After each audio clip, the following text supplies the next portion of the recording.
갔다 오신 분들 깨끗해져가지고 오셨습니다. 멋쟁이해져가지고 우리 또 특별히 우리 주지현 집사님 또 발 다치셨는데 우리 또 한참 못 나오시다가 부부께서 나오셨습니다. 반갑습니다. 네, 수고 많으셨습니다. 지금도 지금 아직 걷지 못하시지만 시간이 가면서 나아질 것입니다. 우리 항상 다 조심해서 걸어야 되겠죠, 이제. 한 달 동안은 이제 날씨가 따스해서 참 좋았죠. 춥지 않고 앞으로도 적어도 앞으로 한 주일 동안은 높은 온도가 30도 넘으니까 괜찮은 것 같아요. 네, 오늘은 이 아담과 하와에 대해서 말씀을 살펴보겠습니다.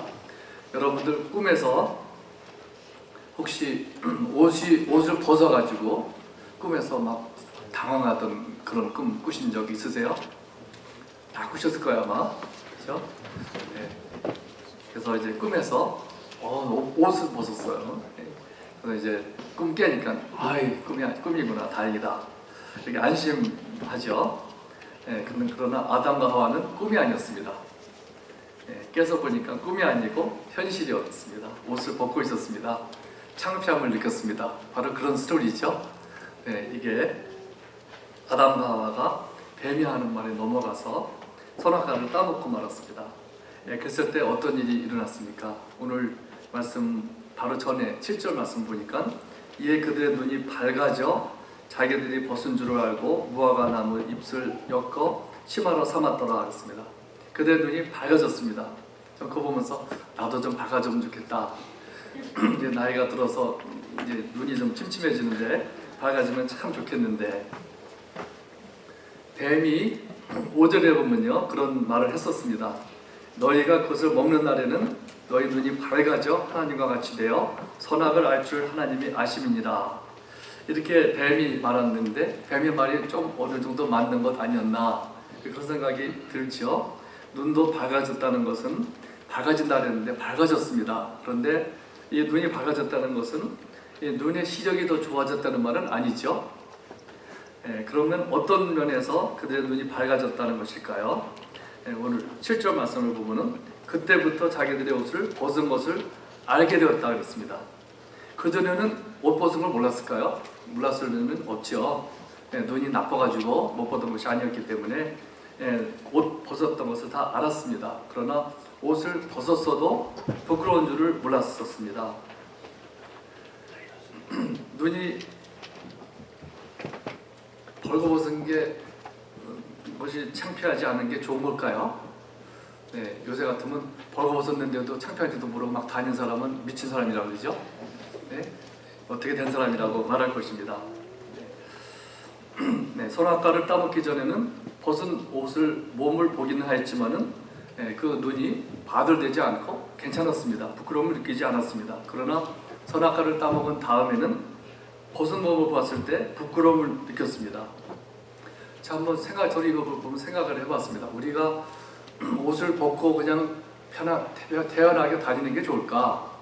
그렇지 않으면은 옷을 벗었을 때 창피를 느끼는 게 좋을까? 여러분들 어떤 게 더 좋을 것 같아요? 좀 생각해 보면은 재밌습니다. 선악과를 따먹기 전에는 죄의식이 없었습니다. 죄책감이 없었습니다. 그러나 선악과를 따먹은 후에는 그들에게 죄의식이 생겼습니다. 우리 옷 벗었는데 그냥 아무렇지도 않은 게 좋을까요? 좋죠? 누가 끄떡하시는 분이 있었습니다. 좀 이상한 거 아닐까요? 저는 사실은 싫어요. 한국에서 사시는 분들은 이제 공동 목욕탕에 가면 아무렇지도 않죠. 뭐 남자 여자는 아니지만은 남자끼리 가는 여자끼리 가는 목욕탕에 가면은 아무렇지도 않은데 미국에서 오래 산 우리들은요 불편해요 굉장히. 그래가지고 한 10년 전인가 좀 전에 우리 식구들이 어떻게 몇 명이 모여가지고 시카고에 거기 찜질방에 갔는데 저 가고 싶지 않은데 가니까 어쩔 수 없이 들어갔는데 우리 아는 누구를 봤어요. 그래가지고 그냥 좀 불편했는데 저 그 다음부터 다시는 안 간다. 다시는 넘어가지 않고 안 가겠다 그러는데 그래서 한국에서 오래 사신 분들은 아무렇지도 않잖아요. 그게 더 좋을까요? 저것처럼 이렇게 막 꺼려하는 게 좋을까요? 좀 생각해볼 나름이죠. 그래서 모두가 다 그렇다면은 뭐 남자끼리 여자하고 상관없이 아무렇지도 않다면 그 좋은 걸까요? 나쁜 걸까요? 참 시대에 따라 다르고 그 컬처에 따라 다르고 그렇지 않을까 생각이 듭니다. 그때는 아무렇지도 않았던 거예요. 문제가 없었습니다. 죄를 짓는 것도 죄책감이 있는 것이 좋을까요? 없는 것이 좋을까요? 죄를 졌으면 죄책감 좀 있는 게 좋겠죠. 죄를 졌는데도 아무렇지도 않고 그냥 그 사람 보면 참 밉죠. 그 사람 참 잘못했는데도 아무것도 몰라요. 그럴 때 그냥 아는 사람만 고통당하는 거죠. 죄책감이 있는 게 좋을까요? 없는 게 좋을까요? 때로는 그럴 때 필요한 것 같아요. 죄를 깨닫게 하기 위해서. 그래서 죄를 고백하고 다시 또 회복하고 이러는 것이 좋은데, 그러나 죄책감을 갖고 맨날 살면 좋을까요? 별로 안 좋을 것 같아요. 어떤 사람 말하기를 죄책감 있는 사람들 좀 좋다 그런 말을 해요. 그럼 죄책감 있는 사람들은 이렇게 우울하기 때문에 상대방이 볼 때 좋은 거예요. 그래서 어떤 사람들은 사람들을 이용해가지고 너 그때 20년 전에 진 죄 그거 기억하고 살아라고 그냥 확 이렇게 누르잖아요. 억눌러가지고 그게 좋지 않죠.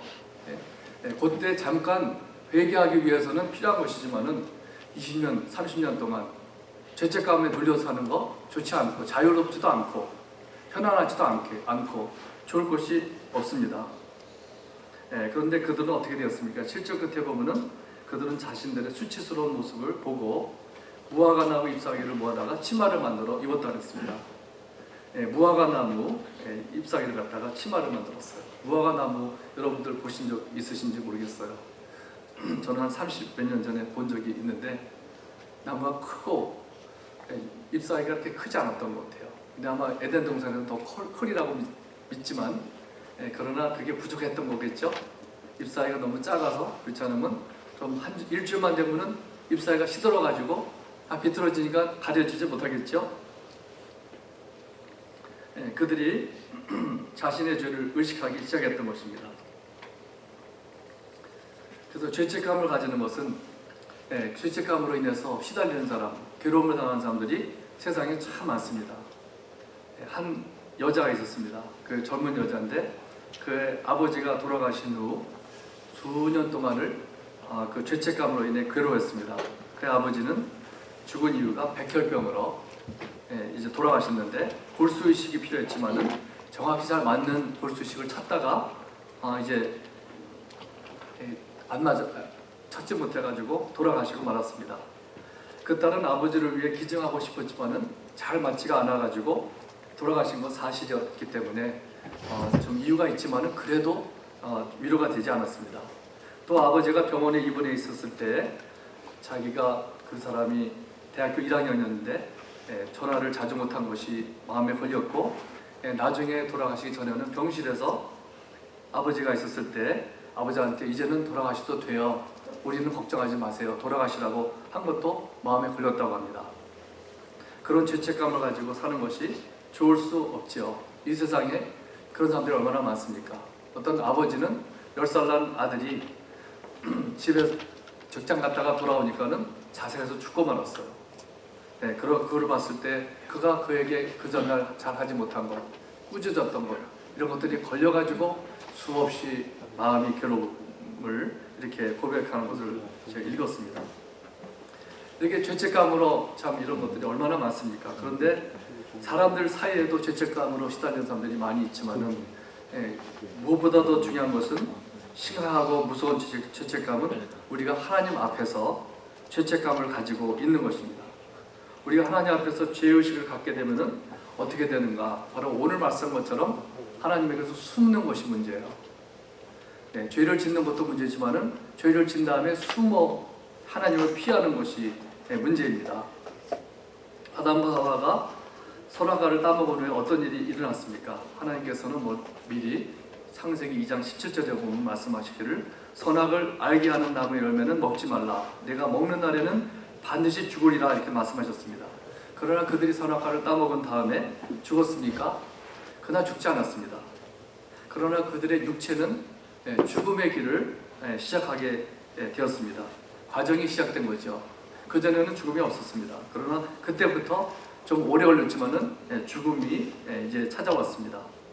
그러나 그들은 선악과를 따먹은 날부터 어떻게 죽었습니까? 정령 죽으리라, 반드시 죽으리라 말씀하셨는데 어떻게 죽었습니까? 그들은 죄를 짓고 죄책감으로 인해서 하나님을 피하고 숨었습니다. 바로 하나님과 관계가 단절되는 것입니다.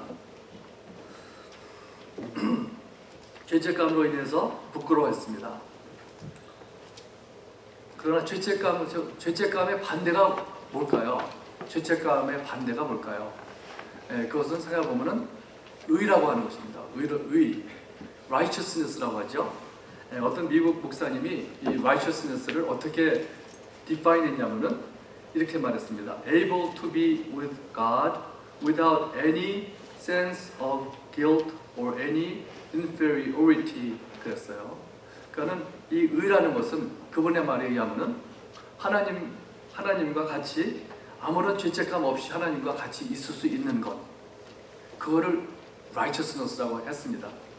그거 참 중요하죠. 이들이 죄를 졌어도 죄값은 치르는 것을 볼 수가 있어요. 그러나 의라는 것은, 성경에서 말하는 의라는 것은 하나님 앞에서 죄책감 없이 편안하게 하나님 같이 있을 수 있는 것이라는 것입니다. 하나님께서 숨는 것은 반대죠. 그러나 하나님과 제가 전혀 없어서가 아니라 하나님과 거리낌이 없이, 부끄러움 없이, 죄책감 없이 하나님과 편안히 있을 수 있는 것, 이것이 얼마나 중요하겠습니까? 세상에 많은 사람들이 이것을 얼마나 원하고 살겠습니까? 그렇게 말은 안 할지라도. 근데 오늘 말씀 8절을 보면은 이렇게 말했습니다. 그들이 그날 바람이 불 때에 동산에 거니시는 여호와 하나님의 소리를 듣고 아담과 그의 아내가 여호와 하나님의 낯을 피하여 동산나무 사이에 숨은지라. 어떻게 소리 들었는지는 모르겠어요. 우리가 모를 것이 많죠. 사실 다 이해 못합니다. 우리가 이해하려고 기도할 것은 아닙니다. 어떻게 하나님이 오시면 소리를 들었을까요? 하나님이 영이신데 소리를 들었다 그랬어요. 우리도 어떤 사람이, 우리가 잘 아는 사람이 오면은 누가 누군지 알죠 벌써. 저는 새벽기도 할 때 제가 여기 앞에 앉아 있는데 제가 보지 않아도 누가 들어오는지 다 알아요. 소리를 듣고 오긴 하죠. 어디에 또 앉으시는 거 보고 그것도 사실 다 알고 있어요. 우리 그런 건 아닐까. 사람을 잘 알면은 다 아는 것과 같이 어떻게 알았는지 모르지만 소리를 어떻게 내시는지 모르지만은 하나님이 들어오시는 것을 알았다 했습니다. 그런데 이것은 무엇과 같은가? 우리 아버지가 아들에게 말하기를 너 내일 학교 갔다가 집에 오면은 숙제하고 그 다음에 나와서 놀아 그랬는데 아버지가 돌아오니까 숙제도 안 하고 막 놀고 있는 거예요. 그때 그 아들이 아버지 오는 걸 반가워할까요? 마중 나갈까요? 그렇지 않겠죠? 피하고 숨을 것입니다. 아마 모르는 척 할 것입니다. 이 바로 에덴 동산에 있던 아담과 하와는 하나님의 소리를 들었을 때 반가워하지도 않았고 피하고 숨었습니다. 왜 피했을까요? 그것은 죄를 졌기 때문에, 죄책감 때문에 피했던 것입니다. 그런데 좋은 소식은 오늘 말씀 9절을 보면은 뭐라 했냐면은 여호와 하나님이 아담을 부르시며 그에게 이르시되 내가 어디 있느냐 찾아오십니다. 정말 좋은 소식이고 정말 듣기 좋은 소리예요. 내가 어디 있느냐. 하나님께서 아담이 어디 있는지 모르셔서 그랬던 것은 아닙니다. 하나님께서 부르셨지 않았으면 어떻게 될까요? 어떻게 됐을까요? 그럼 하나님께서 죄인을 부르시기 때문에 우리에게 소망이 있습니다. 그래서 우리가 참 생각해 보면은 아담과 하와가 반기지도 않는데, 기다리지도 않는데 도망가는 사람을 찾아오시는 하나님. 도망가는 사람을 찾아가 보신 적 있으세요? 나 원하지도 않는데. 그런 적이 우리도 있겠지만, 우리 하나님께서는 찾지도 않는데 도망가는 사람을 찾아가시는 하나님. 성경에 그런 것들이 얼마나 많이 있습니까?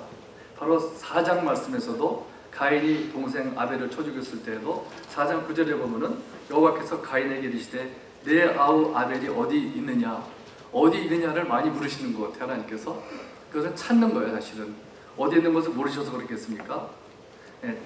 가인을 찾으신 하나님이십니다. 아브라함에게도 하나님께서 여호와께서 아브라함에게 이르시되 너는 너의 고향과 친척과 아버지의 집을 떠나 내가 내게 보여줄 땅으로 가라. 이렇게 찾으시고 사막에서 돌을 베고 자던 야곱에게도 찾아오셔서 나는 여호와니 너의 조부 아브라함의 하나님이요 이삭의 하나님이라. 내가 누워있는 땅을 내가 너와 네 자손에게 주리니.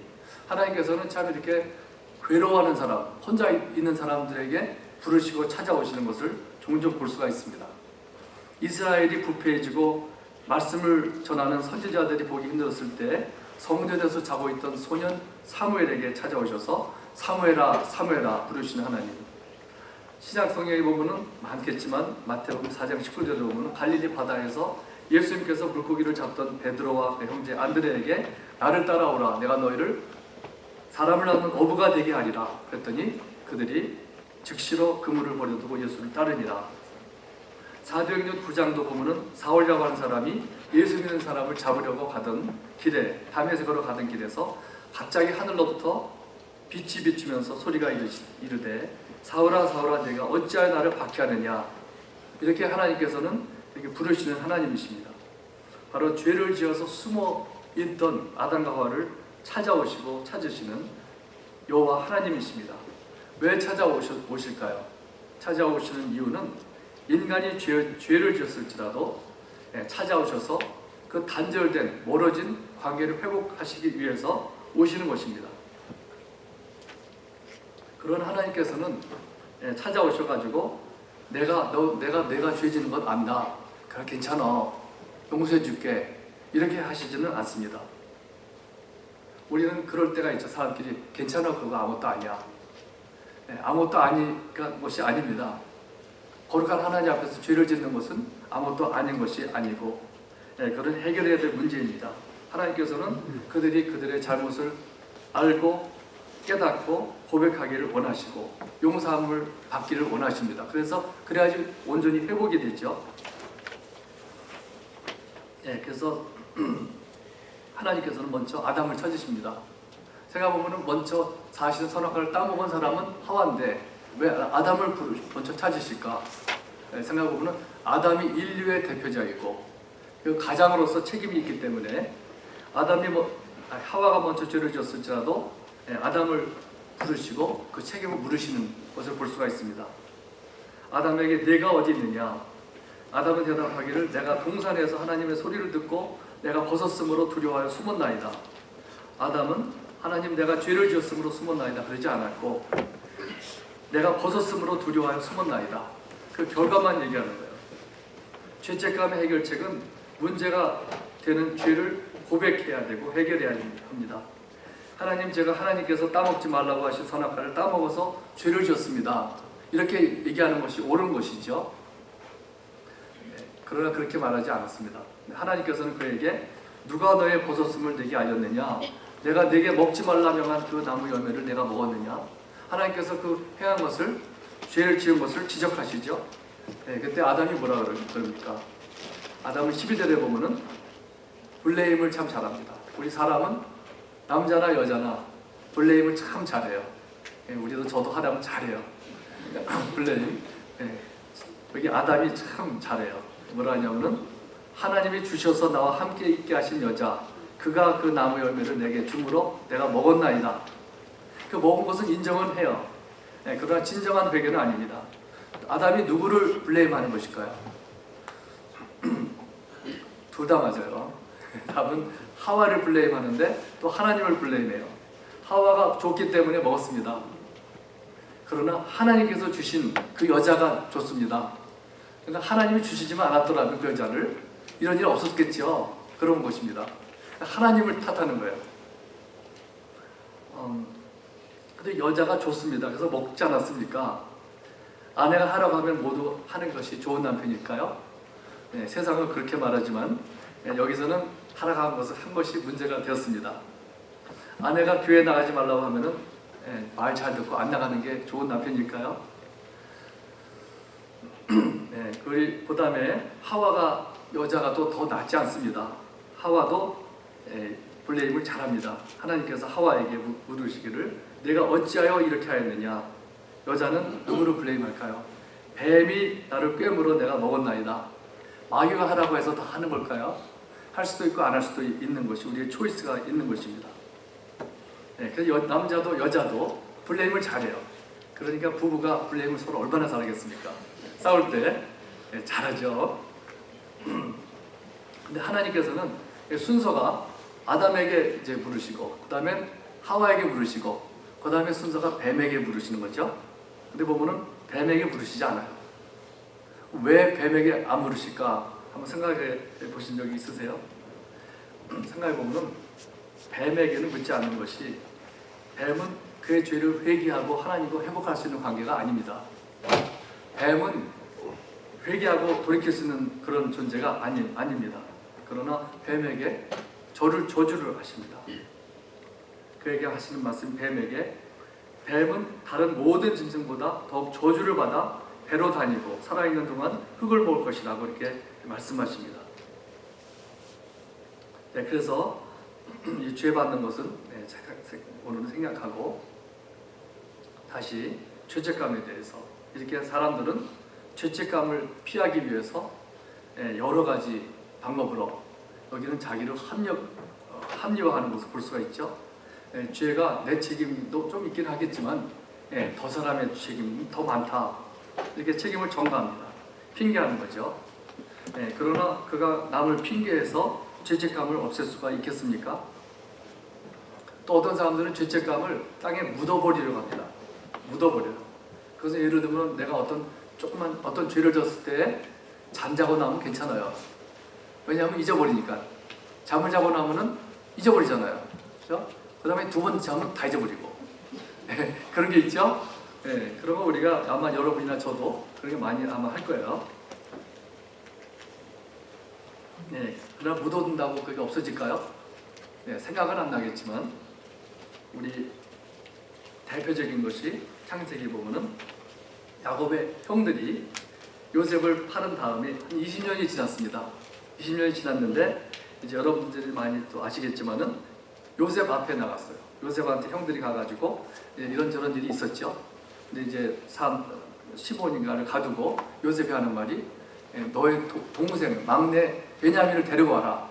베냐민 데려오기 전에는 너희들이 풀어줄 수가 없다고 이렇게 말했을 때, 그들이 이제 창세기 42장 21절에 보면은 이렇게 말합니다. 그들이 서로 말하되 우리가 아우의 일로 말미암아 범죄하였도다. 그가 우리에게 애걸할 때에 그 마음의 괴로움을 보고도 듣지 아니하였으므로 이 괴로움이 우리에게 임하도다. 그걸 보면은 20년 전이에요. 대충 20년 전에 그 요셉을 팔아먹은 것이 20년 후에도 없어지지 않았어요. 그러니까 여기 기록한 것만 이런 것이지 20년 동안 얼마나 일이 많았겠습니까? 무엇이 잘못되고 하면은 그때 그거 이런 것이 얼마나 많았을까요? 여기도 딱 그렇잖아요. 어려운 일이 생기니까 그때 우리가 이 죄 없는 아우를 팔아먹은 것, 이것 때문에 우리 하나님께서 우리를 벌을 주시나 보다, 이런 일이 있었던 것입니다.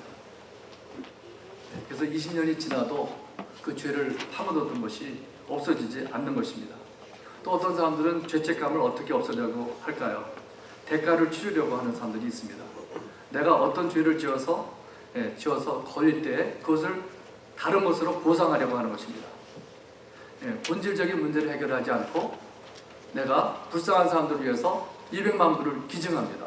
그건 좋은 일은 좋은 일이겠죠. 그러나 그렇게 함으로써 이 죄책감이 없어질 것이다. 내가 위로를 받아보려고 하는 것입니다. 그럼 또 사람들은 신문에 내가지고 누가 에이드 걸린 사람들 위해서 500만 불을 기증했다. 사람들이 큰 높이 보면서 칭찬하고 인정하죠. 어떤 사람들은 외적으로 나타나는 이런 것을 이제 해서 의로워지려고 합니다. 바리새인들과 같은 사람이 그런 아주 좋은 예죠. 이렇게 볼 수 있고 잴 수 있는 바로 율법을 잘 엄격하게 행해서 남들은 안식일에 많이 다니지만 나는 안식일에 2마일 이상 간 적이 없다. 걸어본 적이 한 번도 없습니다. 우리도 비슷한 것이 있겠죠. 주일 지키는 것이 왜 나쁜 일이겠습니까? 물론 좋은 일이고 해야 되는 일이지만 우리 오래 믿은 사람들, 모태 신앙 가진 사람들 그런 얘기를 할 겁니다. 저도 그런 얘기 있다고 하는데 저도 일생 동안 주일날 빠진 것은 한두 번밖에 없어요. 한두 번. 설명을 제가 안 하겠지만은 어떻게 하다 그렇게 됐지만 그 바리새인들이 그 엄격하게 그 여러 가지 법을 지켜가지고 의롭다, 남들보다 의롭다고 이렇게 생각했던 것입니다. 어떤 사람들은 성경을 모세오경을 다 외워요 그냥. 그러면 굉장히 의롭잖아요. 난 영적인 사람이다. 이렇게 의를 내세울 수도 있는 사람입니다. 그러나 그런 것들은 사람 보기에는 좋아 보일 수 있을지 모르지만 우리의 죄를 씻을 수 있다고 성경은 말한 적이 없습니다. 그런 모든 방법은 바로 아담과 하와가 벗은 줄을 알았을 때 무화과 나무 잎을 엮어서 치마를 만드는 것과 같습니다. 가리려고 하지만은 전혀 가리지 못합니다. 잎사귀가 작아서요. 잎사귀가 시들기 때문에 시간이 가면은 다 말라 비틀어지기 때문에 그게 아니었습니다. 우리의 죄책감이 해결되는 길은 우리의 죄 문제가 해결되어야 되었습니다. 죄 문제 해결하는 것은 사실 하나님께서 길을 딱 내주셨습니다. 말씀을 분명히 해주셨습니다. 아무리 아까 다른 여러 가지 방법이 사람들 보기에는 리즈너블해 보이고 합리적으로 보이고 옳아 보이고 그럴지 모르지만 하나님의 말씀에서는 분명히 한 길을 분명히 말씀하셨습니다. 그것은 오늘 말씀 마지막 절 21절에 분명히 말씀하고 있는 말씀인데 여호와 하나님이 아담과 그의 아내를 위하여 가죽옷을 지어 입히시니라 그랬어요. 한번 상상해 보시기 바랍니다. 무화과 나무 가리던 거 그거 쓸데없는 일 하지 마라. 아마 뜯어버리셨을 거예요. 그리고 하나님이 아담과 그 아내를 위하여 가죽옷을 만들으셔가지고 입히셨습니다. 가죽옷은 무엇을 말하느냐? 여러분들이 또 많이 아시겠지만은 가죽옷을 만들려면은 짐승에서 나와야 되는 거죠. 짐승을 가죽을 만들려면은 벗겨야 되고 벗기려면 피가 흘려야 되는 것입니다. 가죽옷은 바로 짐승을 잡아서 피를 흘려 만든 옷입니다. 그리고 죄를 속하는 것은 피밖에 없다고 성경은 말씀하고 있습니다. 레위기 17장 11절에 보면은 육체의 생명은 피에 있습니다. 내가 이 피를 너에게 주어 제단에 뿌려 너의 생명을 위하여 속죄하게 하였나니 생명이 피에 있으므로 피가 죄를 속하느니라.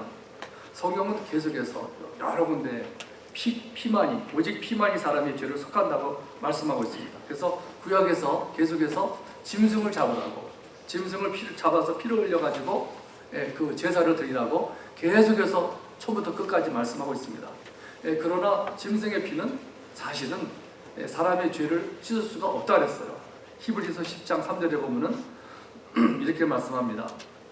제사들은 해마다 죄를 기억하게 하는 것이 있나니 이는 황소와 염소의 피가 능히 죄를 없이 하지 못함이라. 황소와 염소의 피는 능히 죄를 없이 하지 못하니라. 그런데 그것은 무슨 역할을 합니까? 그 전에 읽은 것처럼 해마다 죄를 기억하게 한다 그랬어요. 죄를 기억하게 하고 그 피를 흘리는 것은 그 후에 장차 올 그 피를 말씀하는 것입니다. 또 히브리서 10장 거기서 좀 내려가서 9절에 보면은 이렇게 말씀합니다. 그 후에 말씀하시기를 보시옵소서 내가 하나님의 뜻을 행하러 왔나이다 하셨으니 그 첫째 것을 폐하심은 둘째 것을 세우려 하심이라. 이 뜻을 따라 예수 그리스도의 몸을 단번에 들이심으로 말미암아 우리가 거룩함을 얻어노라. 여기 분명히 말씀하고 있죠. 첫째 것을 폐했다 그랬어요. 그리고 그 이유는 둘째 것을 세우려고. 둘째 것은 무엇입니까? 그 바로 다음에 말씀하고 있죠. 이 뜻을 따라 예수 그리스도의 몸을 단번에 들이심으로 말미암아 우리가 거룩함을 얻어노라. 그 예수 그리스도의 몸을 단번에 들이심으로 말미암아 십자가에서 돌아가시고 피를 흘리심으로 말미암아 우리가 거룩함을 얻었다 그랬어요. 이건 과거 일어나는 일이에요. 벌써 우리가 거룩함을 얻었습니다. 그러나 모두가 다 얻은 것이 아니에요. 우리가 그것을 받아들인 사람만 얻은 것입니다. 그거를 받아들였습니까? 여러분들은 이게 어떻게 아시겠습니까? 그거를 믿으면 받아들인 거죠. 그 사실을 믿은 거. 내가 믿으면 얼마나 클까? 이렇게 하는 것이 아니라 그 말씀을 내가 믿느냐 안 믿느냐. 그 죄 해결을 하나님께서 그 길을 하시는 것을 믿은 사람은 받아들인 사람입니다. 네, 그래서 성경은 아담이 죄를 지음으로 인해서 우리 모든 그의 자손들은 죄인이 되었다고 말씀하고 있습니다. 그때부터 아담과 하와의 죄로 인해서, 사실 아담의 죄로 인해서, 하와는 빼줘도 되겠죠. 그런데 그와 똑같이 로마서 5장 19절에 보면은 한 사람이 순종하지 아니함으로 많은 사람이 죄인 된 것 같이, 똑같은 이 말씀을 하고 있는 거죠.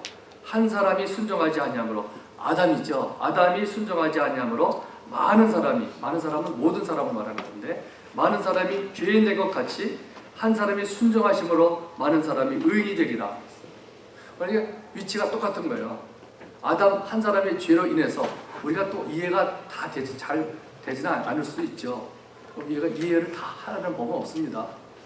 이해를 다 하고서 믿어야 되는 게 아니에요. 우리가 그거 착각할 때, 우리 공부 많이 하는 사람들은 그렇게 되기가 쉬워요. 다 이해해야지 된다. 이해를 어떻게 다 하겠습니까, 우리가? 이 4천 몇 년 전에 일어난 일을 어떻게 이해를 다 하겠습니까? 어떻게 보면은, 그거 뭐 한번 실수해가지고 서로 갖다 하면 그것 때문에 온 인류가 죄인이 된다니, 이게 이해가 쉽지 않을 수 있죠. 그러나 우리가 이해 다 하라고 하는 것은 아닙니다. 그걸 어떻게 다 보지도 않았는데, 그러나 그 말씀을 그대로 믿는 거죠. 하나님께서 성경을 통해서 아담의 한 죄로 말미암아 모두가 다 죄인이 됐다는 것을 우리는 믿죠. 근데 그것 똑같이 우리가 또 의인이 되는 방법이 바로 똑같은 방법으로 한 사람의 순종하심으로 말미암아 많은 사람이 의인이 되리라. 의인이라는 것은 아까 어떤 미국 분이 하신 말씀처럼 하나님 앞에서 죄책감이 없이, 거리낌이 없이 편안하게 있을 수 있는 것을 의라고 하는 것입니다. 그것이 얼마나 중요합니까? 이 사람들이, 여기 우리가 말씀 많이 안 받지만은, 우리 아담에게 죄값을 이렇게 말씀하시고, 하와에게도 임신할 때 고통을 죄값으로 받게 되고, 죄에 대해서 죄가 없어지는 건 아닌데, 이런 면에 있어서 죄값을 치르잖아요, 사실은요. 그러나 죄값은 치르지만은, 그러나 의인이 되는 것은 바로 그렇게 되는 것, 그 죄 결과가 없다는 것이 아니라 여기에 있습니다. 여기 21절에도 있고 15절에도 나오고, 그것은 바로 가죽 옷을 입히십니다. 이것을 미리 말씀해주고 있는 것입니다. 그래서 성경에서는 우리가 죄인 되는 길도 오직 한 사람의 불순종으로 말미암아, 우리가 의인이 되는 것도 하나님과 떳떳이 설 수 있는 것, 거리낌이 없이, 죄책감 없이 하나님 앞에 설 수 있는 것도 바로 한 분의 순종하심으로 말미암아, 그분의 순종하심을 우리를 위해서 죽으시고 살아나신 것을 믿을 때에 우리가 여기 아까 말씀한 것처럼 거룩함을 얻었다고 말씀하고 있습니다. 그러니까 참 이 말씀이 얼마나 중요합니까? 우리는 그 예수님을 믿을 때에 이미 거룩함을 얻었다고 말씀하고 있습니다. 그것은 우리가 하나님 앞에 거리낌이 없이 우리가 죄진 것이 하나도 없다는 것이 아니라 그분의 순종함으로 말미암아 우리가 거룩함을 입어서 의인이 됐다고 성경은 말씀하고 있습니다. 다 같이 기도하겠습니다. 하나님 감사합니다. 참으로 세상에 죄를 안 지은 사람이 없습니다. 참 또 죄인이 아닌 사람이 없습니다. 아담의 불순종으로 말미암아 많은 사람이 죄인이 되었다고 말씀했습니다. 그러나 하나님께서는 죄진 사람, 죄인이 된 아담을 찾아오셔서 아담아 내가 어디 있느냐, 가인아 내가 어디 있느냐 계속 찾아오시는 것, 그 하나님의 그 사랑을 우리가 말씀을 통해서 봅니다. 또 가죽 옷을 입힌 것을 보면서 하나님께서는 그 어린 양 아들을 보내주셔서 우리 대신 피를 흘리시고 죄값을 치르신 것을 말씀하고 있습니다. 그 말씀을 믿고 우리가 말씀대로 거룩함을 얻어 참으로 하나님의 의가 되는 우리가 다 되게 해 주시옵소서. 감사하며 예수님 이름으로 기도드립니다. 아멘.